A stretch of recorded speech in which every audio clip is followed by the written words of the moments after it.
What's up, YouTube? Welcome back to Jackal Gold Games. So it's been a while since I posted on this channel. I was, some things happened with my laptop and the charger. I gotta get a new charger because I prefer to record with that and make the thumbnails. But I gotta throw something up on here because it's been too long since there's a video. So I'm gonna do a thoughts video on GameStop and what I think of them as a store.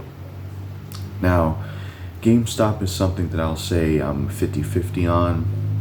It's cool to go there and see what games they have. I like that experience of going into a store and browsing the games, seeing what they have. I have went there a lot of times to get games. I remember we went there years ago to get Resident Evil 5 and having the strategy guide book and, getting some pre-orders there. And GameStop does have some good game selection, but there is some critiques I have of GameStop though, like when you trade in games there, they give you chump change. You get nothing for games you trade in there. It's really not worth trading in games to GameStop, that's for sure. Or how they'll sell a new game for $60 and then the used one sometimes will be just $5 less. It's like, is it that much of a big difference? Not really. And one of the things that bothers me about GameStop is sometimes some of the games they sell there, the cover art for the game isn't there. It's some generic GameStop cover art. I don't like that. Or, yeah, that's something I don't like. I feel like if you're going to sell the game there physically, you should sell it with the official cover art, even if it is used. That's definitely something I don't like about the store. But I mean, I'm glad the store still exists because I do like physical media for video games. And it's better to have GameStop around than to not have them around.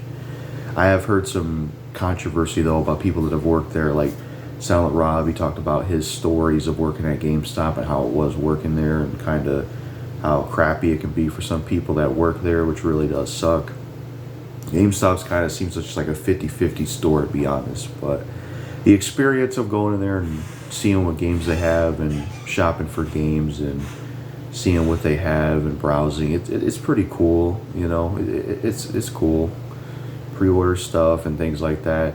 In a lot of places, that's usually like the only store you can really go to in terms of a game store. But there's a lot of, some areas do have mom and pop shops in terms of game stores. They don't have much for retro selection. I do wish they had a retro selection of games. They usually only have like, the newest console generation and then the previous one. That's usually all they have. But, that's really what I think of GameStop overall as a store and how I feel about them, Let me know in the comments how you feel about GameStop, if you've been there, what you think of them. And yeah, that's really it for this video. Peace out.